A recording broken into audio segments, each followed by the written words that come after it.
Bom dia, boa tarde, boa noite, caros ouvintes. Sejam bem-vindos ao sétimo episódio do StatCast. Meu, o seu, o nosso podcast sobre estatística, ciência de dados e inteligência artificial. Meu nome é Richard Silva. Meu nome é Patrícia Lima. Meu nome é Fábio Paiva. O tema de hoje é estatística na área de ciência de dados e de IA generativa.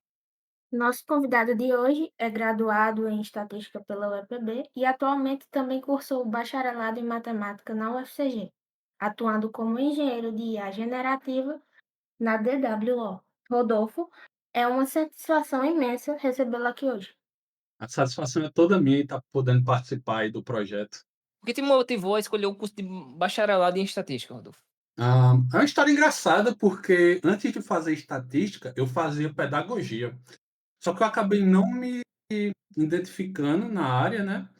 E conversando com um primo meu que fazia ciência da computação na UEPB, ele acabou me falando, né, que estava trabalhando com uma coisa da hora, que era machine learning, IA.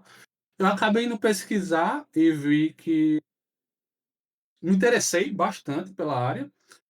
E vi que para ir para essa trabalhar nessa área, né, precisava ali de 3 tinha 3 caminhos, né, mais tranquilos de você adentrar, que seria a ciência da computação, a estatística e a matemática. Computação eu não quis, porque eu vi que tinha uma matemática e estatística muito pesada por trás.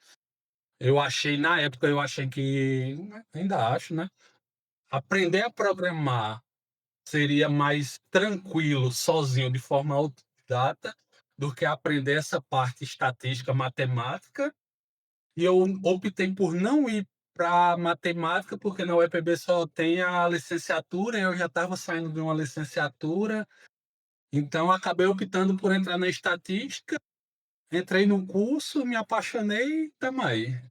Rodolfo, a graduação costuma trazer alguns desafios que marcam a nossa trajetória.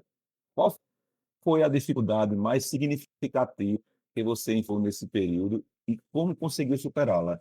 Cara, teve algumas. Eu acho que a maior de todas foi que eu vim no começo da minha graduação, com 2 semanas de aula, veio a pandemia, né. Ah, teve toda uma quebra de rotina, né, do que é esperado para um curso superior, onde a gente teve de ir para o remoto. Eu acho que isso é uma das coisas mais impactantes. Porque, querendo ou não, os professores não estavam acostumados com aquele sistema de ensino. Eu acho que houve perda, assim, os professores se esforçaram bastante para reduzir essa perda, né, nessa passagem de conhecimento, mas querendo ou não, eu acho que ainda houve. Essa eu destaco como sendo a maior dificuldade que eu enfrentei durante a graduação. E teve algum professor, colega que foi inspiração na sua jornada acadêmica? Por algum motivo em especial? Com certeza. Falando de professores, né, para mim teve 2 professores principais lá, né, da UEPB, né, que marcaram muito minha estadia lá, que foi o professor Tiago. O professor Tiago foi o primeiro professor a estender a mão para mim, tipo, eu venho de uma realidade bem difícil para mim. Eu não tinha condições na época de continuar a graduação de forma remota, porque eu morava na zona rural, o canto que eu morava, não tinha acesso à internet, e o professor me chamou para um projeto, né, me ofereceu uma bolsa de extensão que me permitiu, com a ajuda, ir para a cidade e assim ter acesso à internet e fazer as aulas. Então, eu já disse isso a ele e tipo, eu digo a todo e qualquer pessoa que toca no assunto. Se hoje eu tô onde eu tô, o professor Tiago foi uma das pessoas mais importantes aí. E fica o destaque, né, também para essa questão de bolsas que tem lá no curso para ajudar os alunos a se manter. Tem os professores sempre disposto a ajudar aqueles alunos que realmente demonstram interesse em seguir no curso. Esse foi um diferencial. Outra professora que marcou muito, né, minha estadia foi a professora Diana. A professora Diana, ela esteve presente comigo como minha orientadora de TCC, ela me deu a oportunidade de PIBIC, ela se tornou uma amiga para mim hoje, para mim ela é uma conselheira, assim, é quase uma irmã mais velha. Em momentos de dificuldade, assim, na questão de saber se eu continuava no curso ou não, ela esteve ali presente, ela me aconselhou, chamou outras pessoas para conversar comigo sobre o curso, sobre o que esperar e tudo mais, e é uma das que tem grande participação no ponto que eu estou hoje, em ter terminado o curso e a pessoa que eu sou. Então eu destaco eles dois. Quando se fala de colegas, sim, se não fosse meus colegas de classe, eu não ter, de turma, né, eu não teria terminado o curso, isso eu falo tranquilamente. A gente se apoiou muito um no outro durante toda a graduação. Especificamente Gabriel e Matheus, né? Se não fosse eles, eu tranquilamente falo aqui que eu não tinha terminado a graduação. Tanto que a gente estudou junto e até um apoiava o outro, né? Teve um papel muito decisivo para ter conseguido terminar a graduação. E como foi o processo de criação do Statcast? O Statcast é justamente aquele projeto que o professor Tiago me chamou para participar ali, que me deu que me deu a oportunidade, né, de estar estudando, me mudar para a zona urbana e estar estudando. Cara, eu fazia live antigamente, quando eu estava pela cidade, ia para casa de uma tia e tudo mais, então eu tinha uma comunicação bem clara, eu falava tranquilamente, eu não tinha nervosismo nem nada. Acabou que ele ficou sabendo disso, ele já tinha a ideia de criar um podcast. O podcast na época estava tendo aquele boom de podcast, só que não existia um podcast para falar de coisa técnica, de estatística. Ele me apresentou o projeto, eu gostei e foi assim que surgiu o Statcast. Massa. Me fala como é que foi a tua relação com o mercado de trabalho? Experiências acadêmicas, ou pessoais que contribuíram para tu seguir esse caminho da estatística e IA generativa. Ah, A minha primeira experiência profissional, eu estava no terceiro período da graduação. Foi um estágio não remunerado no NUTS da UEPB, onde eu respondi ao professor Paulo. Eu fiquei lá por 8 meses, trabalhando, trabalhando de graça lá, adquirindo experiência, né? E para mim foi o pontapé que mudou a minha questão com o mercado, né? Eu vejo muita gente que entra na estatística porque vê lá propaganda na internet dizendo que ciência de dados, faça o curso em 6 meses e venha ganhar 100 mil reais, não sei o quê. E quem está na área, né, quem está estudando, quem está ali dentro da universidade sabe que a realidade não é essa. Eu vejo muita gente que tem oportunidades parecidas com a minha ali de um estágio voluntário e acaba não aceitando por, por questão de é pouco demais ou não é nada. E tipo, eu digo, a primeira oportunidade que aparecer, agarre, que é a mais difícil, é a primeira. O primeiro emprego é o mais difícil. Então você ter como quebrar essa barreira do primeiro emprego lhe ajuda muito. E depois do primeiro, tudo fica mais fácil. Eu fiquei 8 meses no NUTS, aí veio minha primeira oferta de estágio, foi numa empresa chamada Agenciou. Hoje ela não existe, ela se desmembrou em outras, de tanto que cresceu. Eu trabalhava lá como cientista de dados, participei de 2 projetos, que foi a criação de um precificador de imóveis, dado características dele, como localização, características físicas, quanto a quarto, banheiro e tudo mais. E outro foi uma atividade que a gente usou o problema do caixeiro viajante para otimizar rotas para um serviço de fotografia profissional. A empresa acabou se desmembrando em outros, porque tinha muita empresa procurando esse serviço e eles só faziam para eles mesmos, então eles começaram a oferecer para outros. Nesse desmembramento eu acabei não permanecendo lá. Aí veio o meu terceiro estágio, que foi na Bloco. A Bloco era uma consultoria também imobiliária, só que o foco dela era justamente aquela parte mais de consultoria estatística. As empresas vinham atrás da gente perguntando, pô, como é que eu posso aumentar meu lucro? Como é que eu posso expandir meu negócio? Para onde expandir? Qual o melhor local para eu expandir que vai me trazer mais retorno financeiro? E a partir disso a gente tinha todo um trabalho de web scraping de acordo com a região que essa empresa atuava.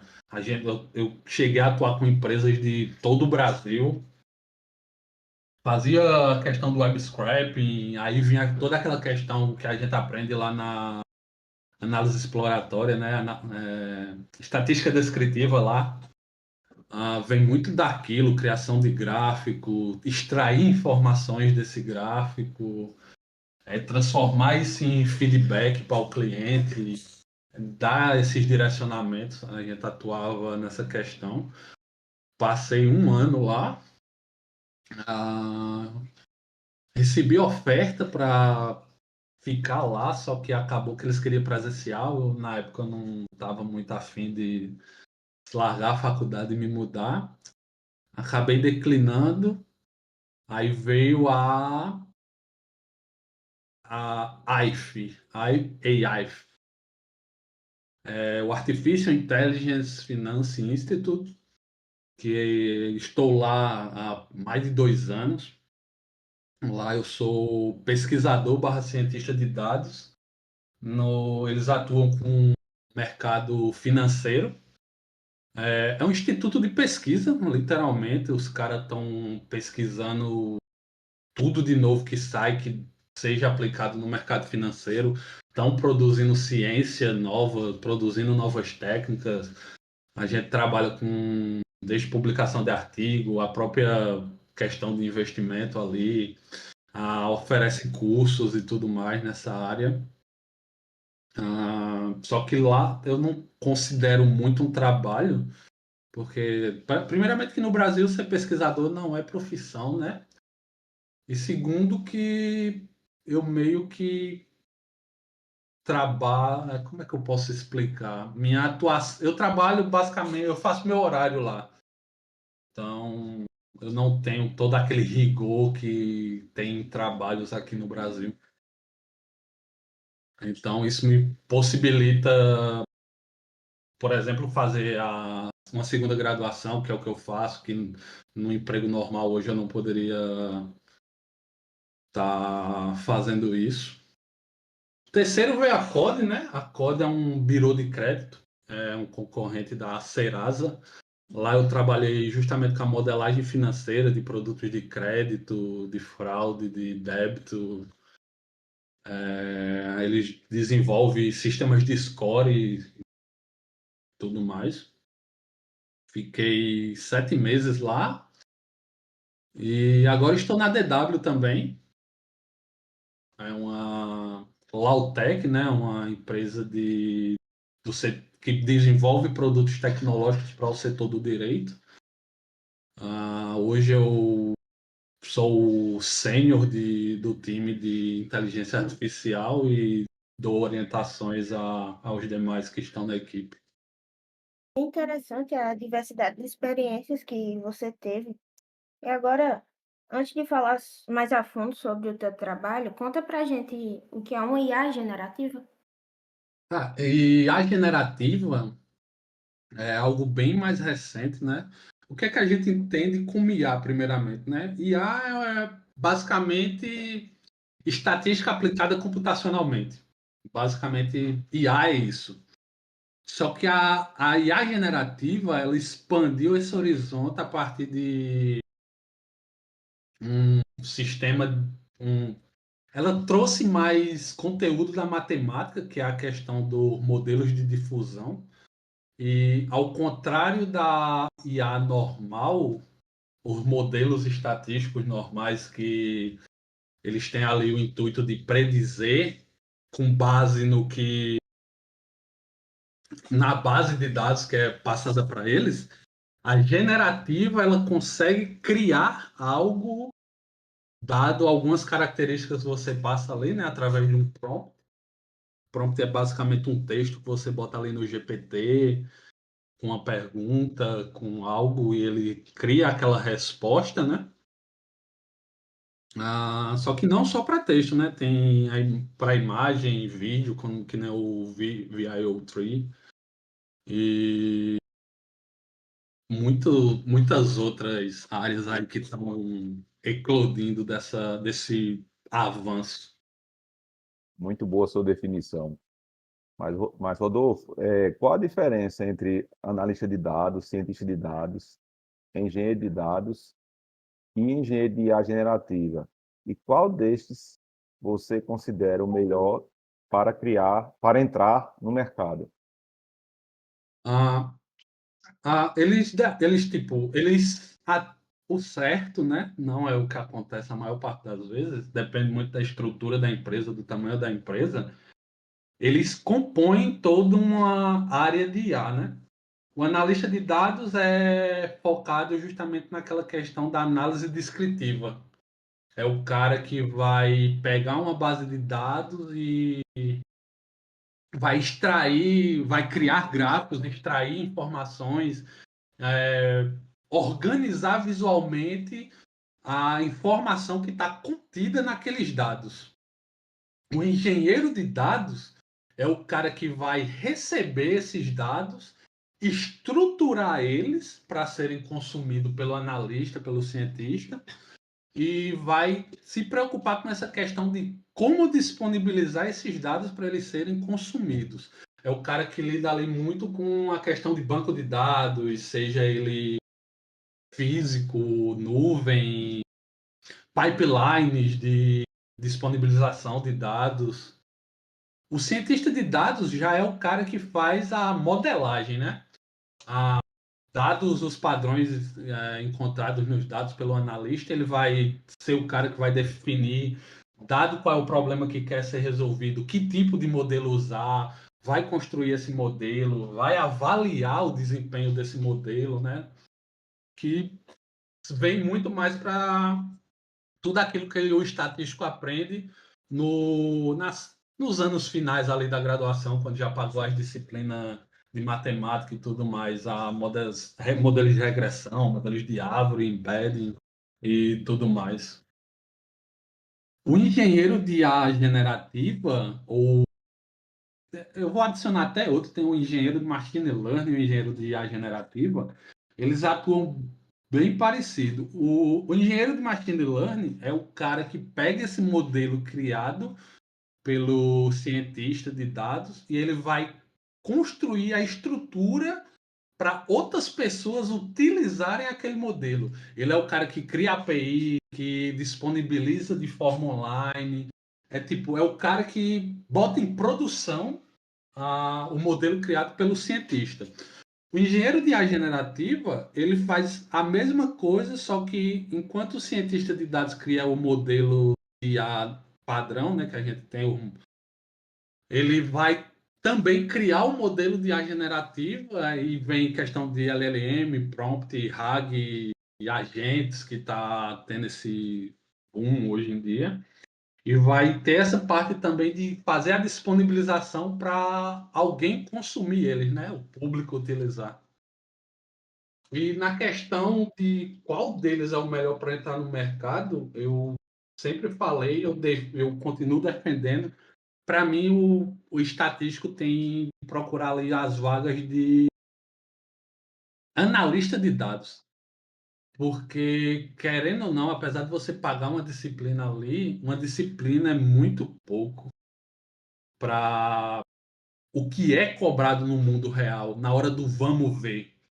Então, eu acho que você começar ali como analista de dados, aprender a visualizar bem, a entregar informação a partir daquela base de dados, lhe agrega muito, até para evoluir para essas outras áreas que eu citei, né?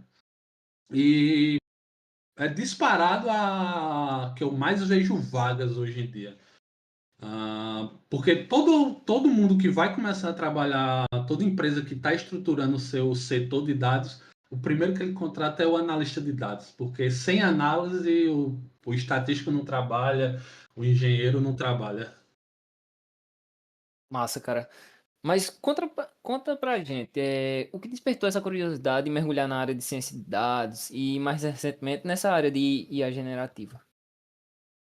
Cara, eu hoje eu não vejo o estatístico desalinhado com essa questão da ciência de dados, né? No geral, a ciência de dados, como todo esse bloco de dados que eu acabei de falar, eu acho que é o natural para a gente. Os cursos têm de se modernizar para acompanhar essa evolução, adicionar umas cadeiras ali de programação para o estatístico sair com a base de programação mais sólida e tipo ir para esse mercado. Eu estou dizendo que o estatístico padrão não tem mais emprego? De forma alguma. Mas tem muita vaga. É uma coisa que a gente domina tranquilamente. Então, por que não ir? Os salários são atrativos. Não que os salários das vagas de estatístico não sejam, mas meu primeiro emprego eu ganhava, sei lá, na época era 2 vezes e meio o salário mínimo. E, tipo, para o primeiro emprego, tá ligado? Então, tem um. Assim, para mim, eu considero isso alto, né? Para um primeiro emprego. E dado a média aí da renda da população no nosso país, né? Então, se é algo que a gente domina e domina muito bem, tem a questão do retorno financeiro, tem a questão de uma ascensão muito grande quando a gente começa a expandir nosso conhecimento, a dominar mais aquilo que o mercado precisa, a trazer coisa nova para o mercado. Então, eu não vejo por que não ir. A questão da IA generativa, eu fui para ela justamente pela questão de gostar muito de estudar. Eu gosto de estar atualizado e a generativa é algo muito atual, é bem recente e que eu vejo que futuro já tem se tornado muito impactante, né, com o GPT e tudo mais, mas eu vejo uma curva de crescimento muito grande e com potencial muito bom de evolução de carreira. Então, você acredita que a formação em estatística pode ser ali um diferencial para quem atua com ciência de dados e IA generativa? Com certeza, com certeza. Ah, assim,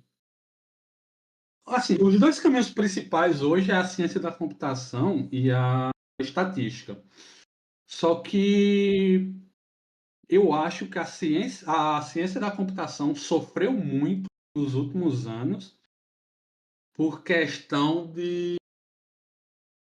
do boom que teve, tipo, de home office, de empresa tecnológica ali na pandemia.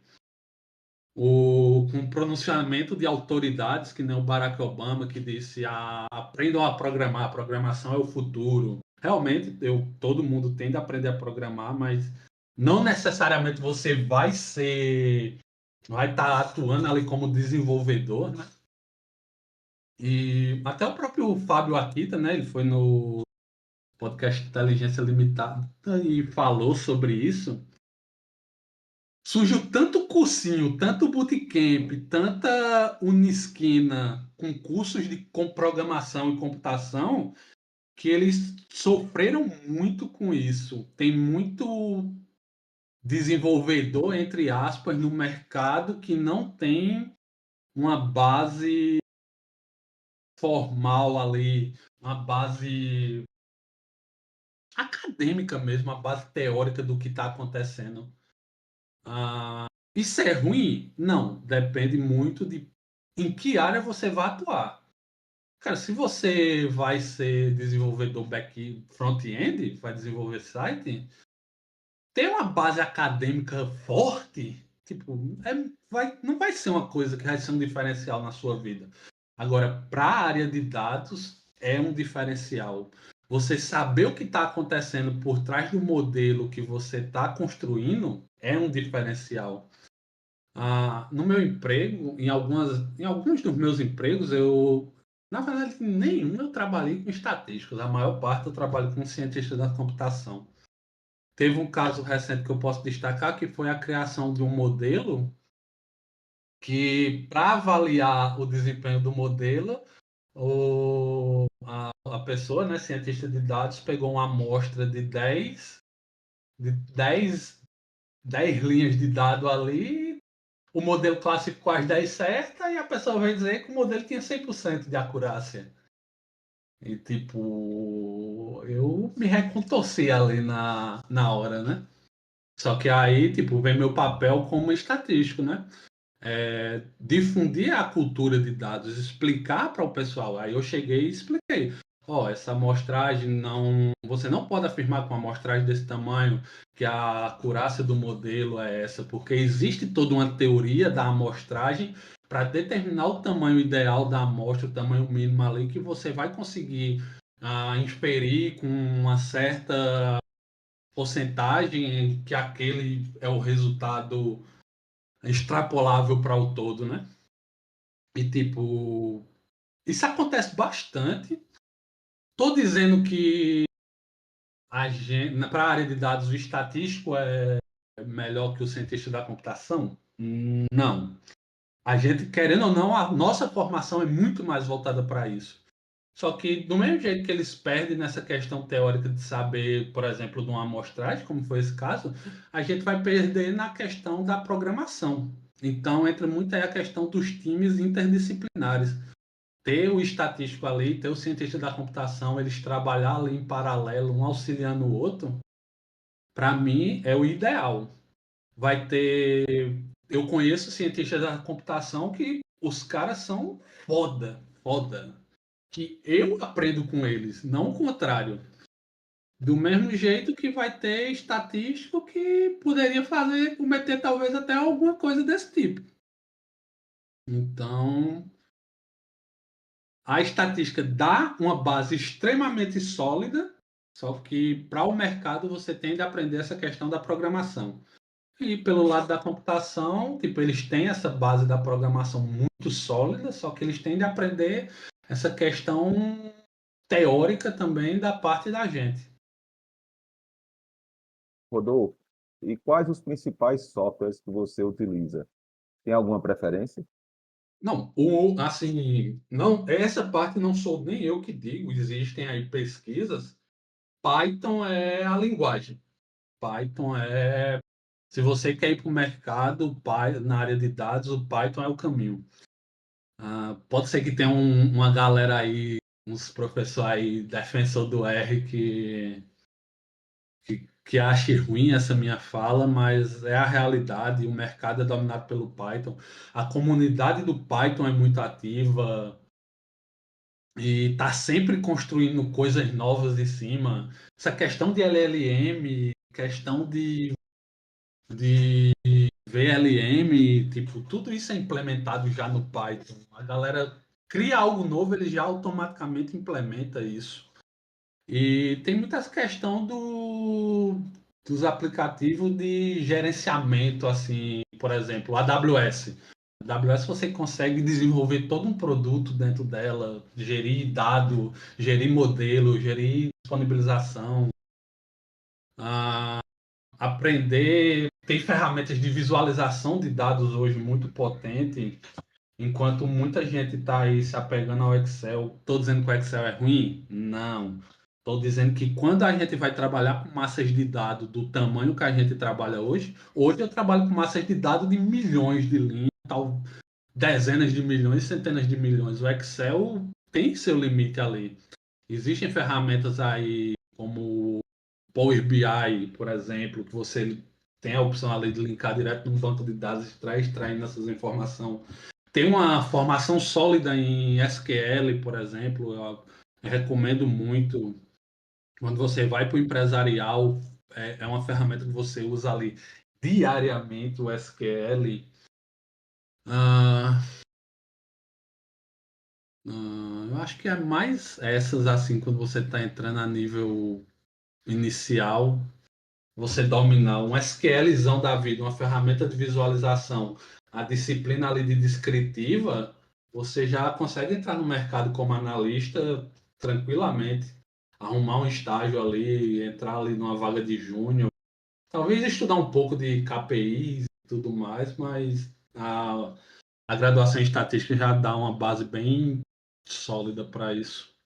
Mas fala pra gente aí, quando é que você decide usar uma ferramenta que já tá pronta ou decide, tipo, criar uma do zero? Basicamente, essa questão é muito de pesquisa das ferramentas. Hoje em dia está surgindo muita ferramenta.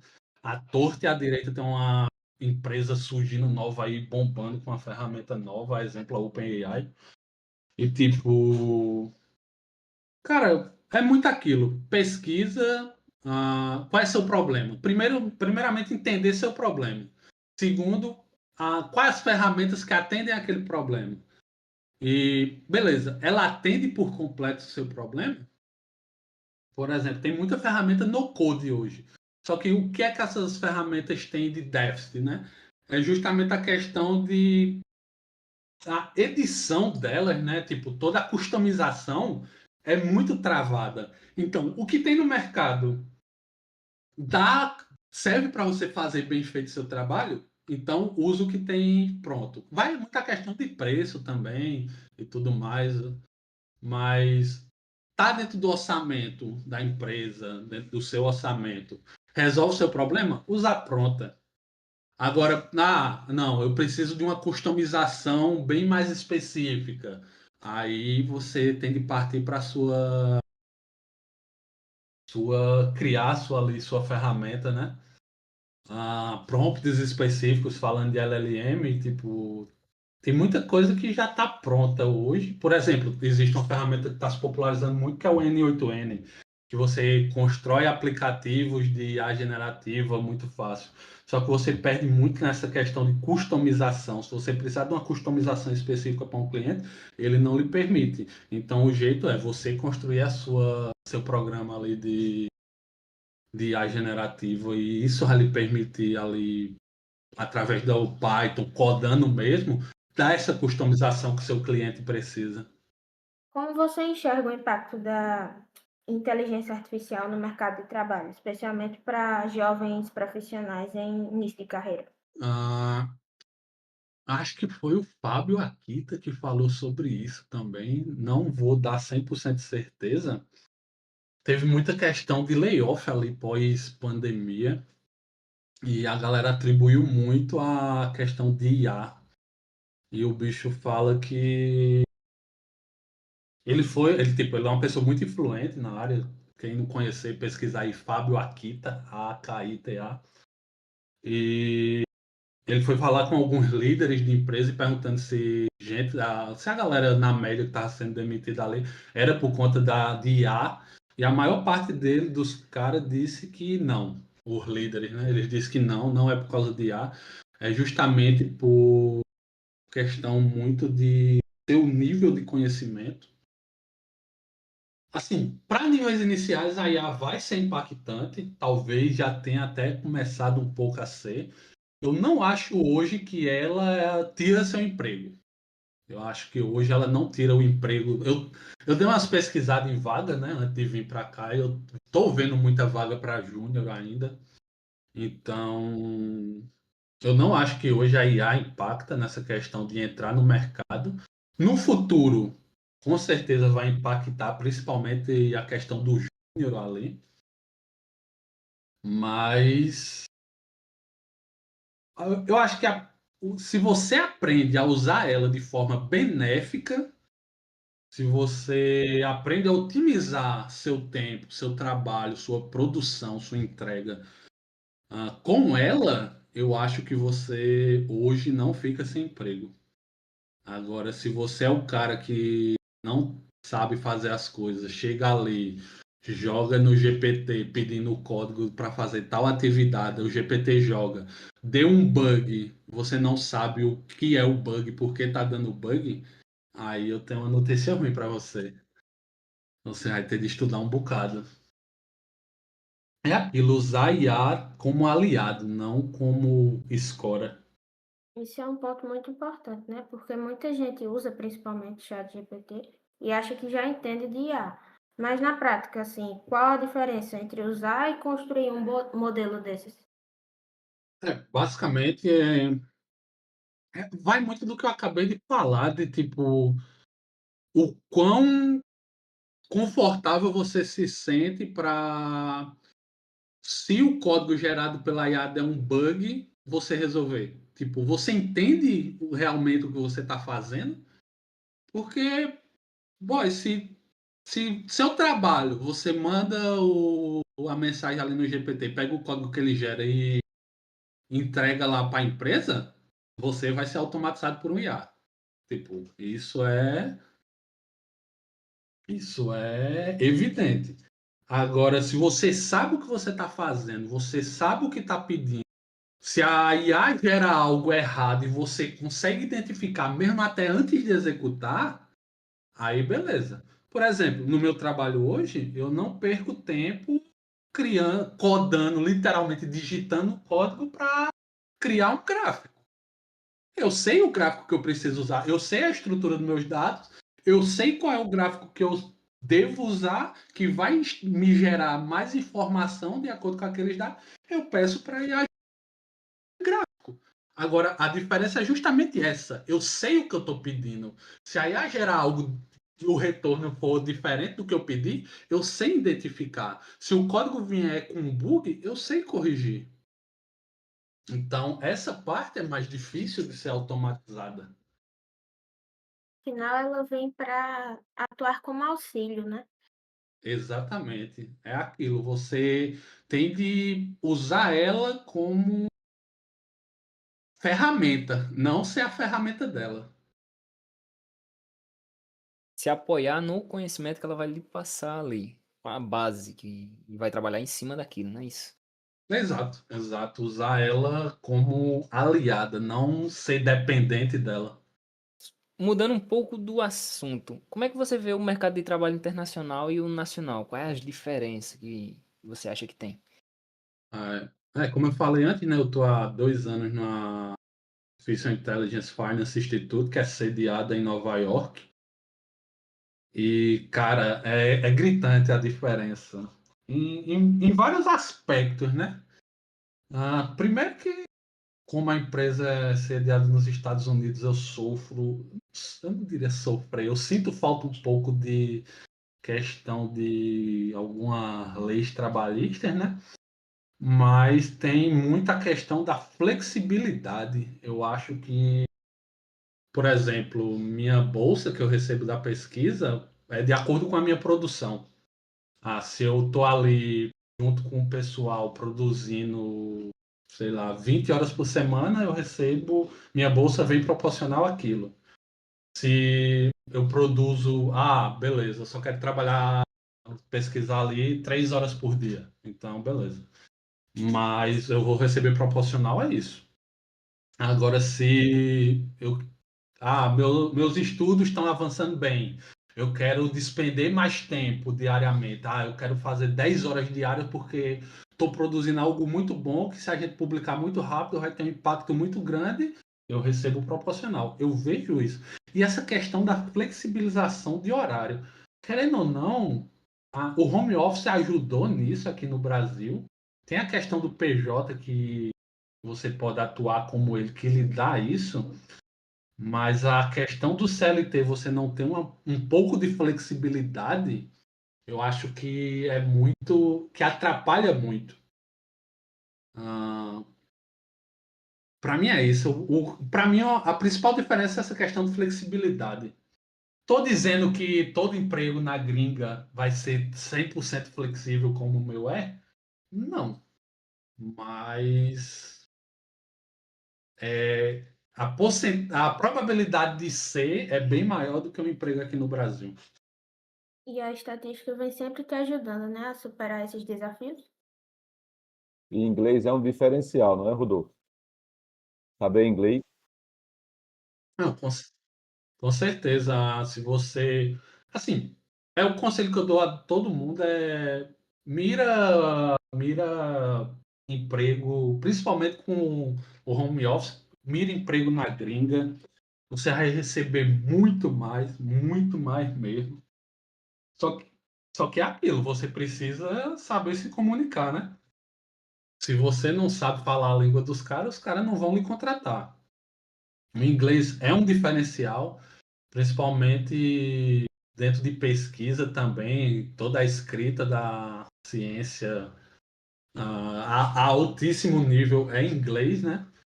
Não sei assim no futuro como é que vai ficar, se vai aparecer outra língua. Provavelmente um dia apareça, né? Antigamente era o latim, hoje é o inglês, amanhã a gente não sabe. Mas hoje o inglês é um grande diferencial e tipo abre muita porta e muita porta grande, viu?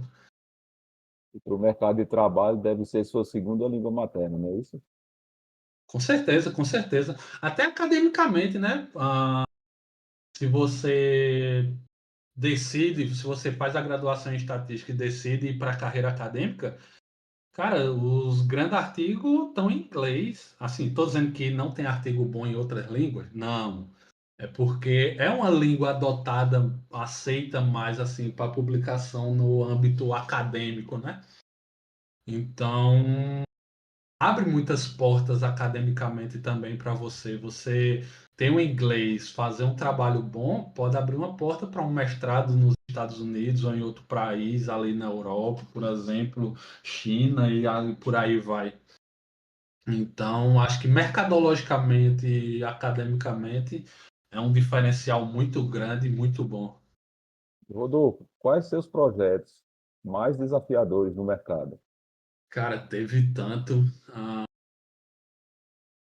Hoje eu estou desenvolvendo um projeto de classificação de texto, né? Não posso me aprofundar muito sobre ele, mas estou. Cara, e é um tipo de texto muito complexo, então vem muito essa questão da expertise que eu tenho falado, né? Saber que tipo de modelo usar, de que tipo de algoritmo usar, quando usar, onde usar. Eu acho que isso ajuda muito a você superar esses problemas. Ah, eu na, na pesquisa internacional, né? Eu recentemente, não, já faz um tempo, ano passado eu publiquei um artigo sobre o uso das LLMs em séries temporais, né? A LLM tem um poder muito maior do que os modelos padrões estatísticos de série temporal para a questão de quando você tem dados, tem uma série temporal muito pequena, tem dados de muito pouco tempo. Eles têm um poder maior de inferência sobre esses padrões. E provar que, tipo, estudar, provar que para isso ele é bom, mas talvez para uma série que você tem muito dado, talvez o modelo estatístico padrão ali se saia melhor, foi desafiador também. Ah, mas são mais esses os problemas, a questão de se deparar também com.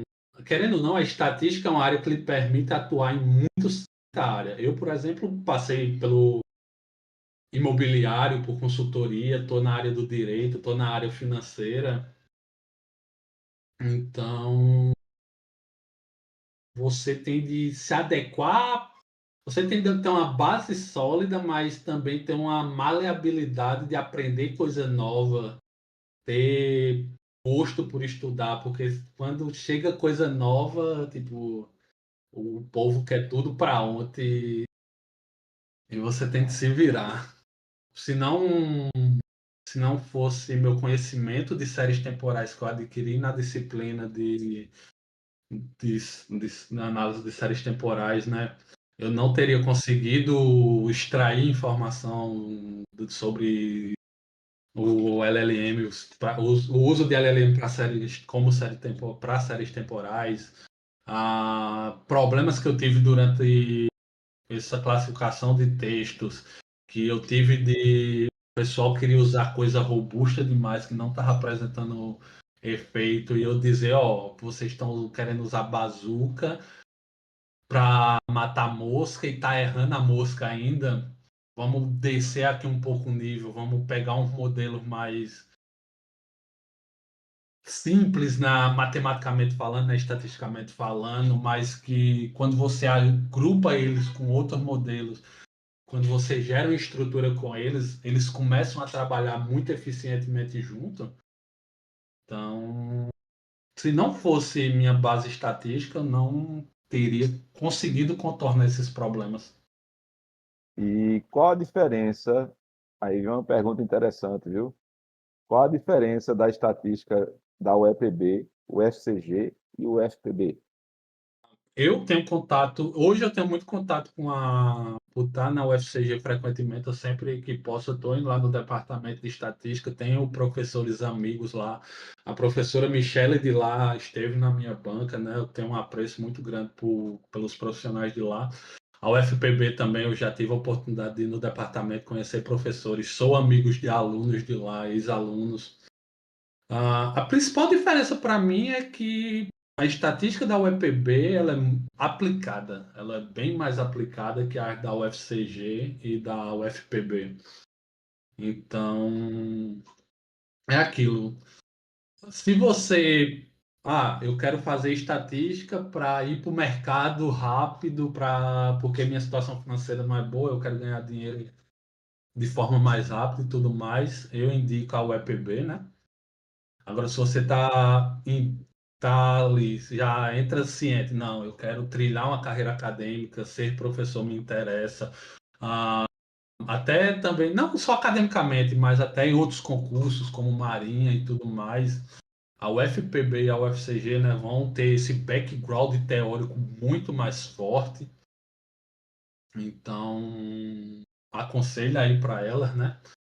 Rodolfo, estou dizendo que então se eu fizer uma estatística na UEPB, eu não posso ir para o mestrado, doutorado, de forma alguma. A gente tem aí alunos, a gente tem alunos formados nos dois, né?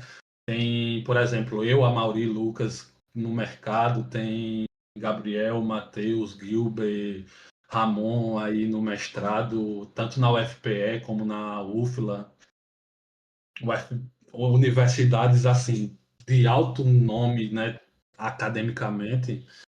E da mesma forma eu conheço muita gente da UFPB, da UFCG que estão no mercado, são profissionais maravilhosos, só que existe o caminho a ser trilhado se torna um pouco maior.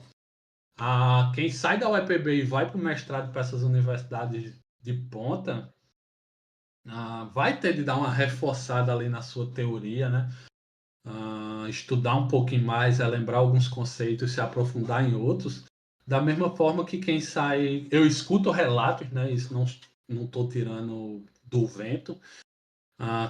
Alunos da UFCG, da UFPB, que apontam um pouco de dificuldade de ingressar no mercado, justamente por serem cursos mais voltados para o foco teórico, né? E assim acabar não trazendo tanta questão de aplicabilidade, mas para mim a diferença é essa. Agora, Rodolfo, me diz o seguinte, qual é o conselho, dica que você dá para aquele aluno que está cursando o curso ainda, mas ele quer ingressar no mercado de trabalho? O que é que você diria para esse aluno? Não rejeite nenhuma oportunidade que lhe aparecer. Rodolfo, mas o estágio que apareceu para eu paga R$ 400. Pegue o estágio. Rodolfo, apareceu um estágio para eu, mas é não remunerado. O meu foi não remunerado e hoje eu estou bem no mercado. Então, aceita. A primeira coisa que aparecer, aceita. Toma cuidado só com o nível de cobrança que vai ter, né? Porque você, querendo ou não, pode se frustrar dependendo do ambiente. Existe ambiente muito tóxico no mercado, então vá lá, faça a experiência, independente se é remunerado ou não, se a remuneração é baixa. Cara, é tua primeira oportunidade, é a tua primeira chance de dar a cara e mostrar o que é que tu pode agregar ao mercado. O mercado não vê tanto. É um diferencial a questão do diploma, mas se você tem um diploma e você não consegue entregar produção para o mercado, tipo, assim, o mercado não vai lhe acolher. Então, aprenda, entre na primeira, agarra a primeira oportunidade, aprenda como é a dinâmica do mercado, veja o que é diferente no mercado que você não aprende na universidade, corra atrás disso. Então, corra atrás de estágio, mesmo que seja não remunerado, mesmo que pague muito pouco, só para criar experiência, criar essa bagagem, ter isso no seu currículo, né? Essa experiência no seu currículo. Isso é o diferencial para mim, para quem quer entrar no mercado. Vou levar isso aí até pra mim mesmo. Mas se você pudesse corrigir um grande mito sobre a IA ou a ciência de dados, qual seria esse mito? Eu acho que a IA vai tirar o emprego de todo mundo. Eu acho que quanto mais a gente trabalha com IA, mais a gente vê que não é assim. No futuro tende a diminuir sim assim a quantidade de pessoas que uma empresa precisa. Ah, beleza, se eu tenho hoje 3 pessoas para um time de IA, provavelmente no futuro eu vou precisar de 2, dependendo da senioridade, talvez uma. Mas acabar com o emprego, isso para mim é o do maior mito. Ah, todo mundo vai ficar desempregado no mundo. Tipo, isso é um mito que eu escuto gente falando e tipo, não sei como é que vai ser a evolução, né, da IA. Ela está tendo uma curva de crescimento bem grande, mas a nível de mercado, de produzir produto para o mercado, não existe nada. O GPT não é generativo ao ponto de saber tudo, atender tudo. E eu acho muito difícil ele ser. A galera está aí, né, em busca da inteligência artificial generativa. Acho que não sei se chega, né? Não, não tenho essa informação, mas acho que tende a não. Pelo menos, eu acho que a gente vivo não vê isso. Mas eu acho que esse é o maior mito. Eu vejo muita gente vindo me perguntar isso. Ah, todo mundo vai ficar sem emprego no futuro? Não, dependendo do nível da IA que tem hoje em dia. Se você for bom, sim, se você for o cara que joga mensagenzinha no GPT, pega o código dele e entrega lá, você tá lascado. Então, tipo, se você é bom no que faz, você provavelmente não fica sem emprego. Porque eu vejo, tá tendo um surgimento de muita empresa. Então, à medida que uma empresa demite um funcionário porque agora um consegue fazer o trabalho de dois, tem outra empresa surgindo já por causa dos avanços que a IA está permitindo, de facilidade de gerir uma equipe que você precisava de uma equipe muito grande para criar uma empresa. Hoje essas equipes são menores justamente por com a IA você conseguir otimizar o trabalho de alguém, né? Então, à medida que uma empresa perde um funcionário, outra empresa surge e contrata aquela pessoa. Então, eu acho que por enquanto está bem tranquilo. Rodolfo, e que conselho você daria para quem está na graduação hoje e quer seguir carreira em ciência de dados ou IA? Cara, estuda programação, começa a estudar Python.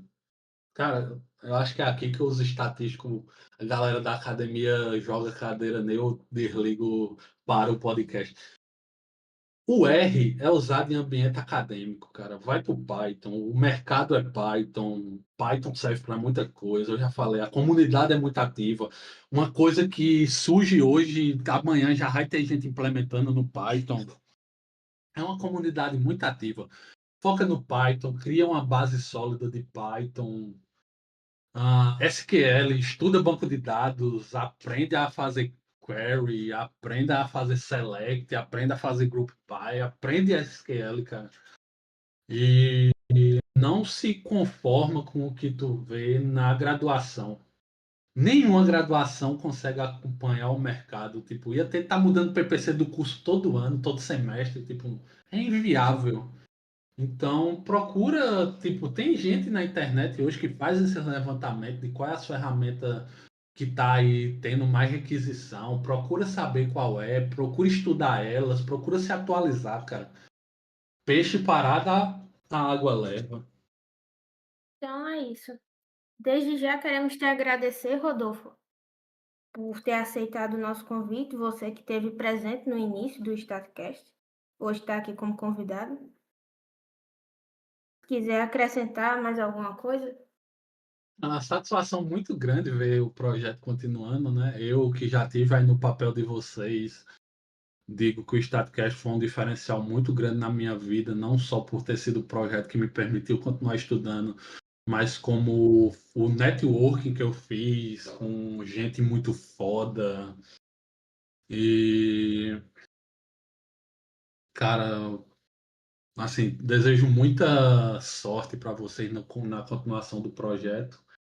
E agradecer pelo convite, foi muito bom estar desse lado dessa vez, poder contribuir aí com a divulgação científica da estatística, da IA, da ciência de dados.